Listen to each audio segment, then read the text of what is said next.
Ang pagsakop ng Kastila sa Mindanao 1565. Matapos masakop ng Espanya ang Cebu, sinubukan nilang kontrolin ang buong Pilipinas. Pero nang dumating sila sa Mindanao, iba ang kanilang nadatnan, isang matibay na sultanato na hindi basta-basta magpapasakop. Sa loob ng 300 taon, paulit-ulit na sumalakay ang mga Kastila sa Mindanao, pero lagi silang nabibigo. Bakit? Dalawang dahilan. Una, matibay ang sultanato, may sarili silang gobyerno at malalakas na alyansa. Sultan Kudarat ng Maguindanao at Sultan Alimuddin ng Sulu ang nanguna sa paglaban sa mga Kastila. Pangalawa, mababagsik ang mga mandirigma.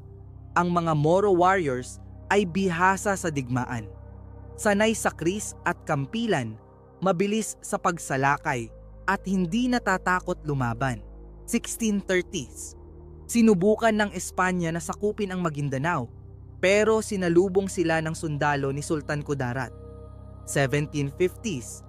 Nilusob nila ang Sulu, pero nilabanan sila ng tausug at napilitang umatras. Dahil sa matinding paglaban, hindi kailanman lubusang napasailalim sa Espanya ang Mindanao.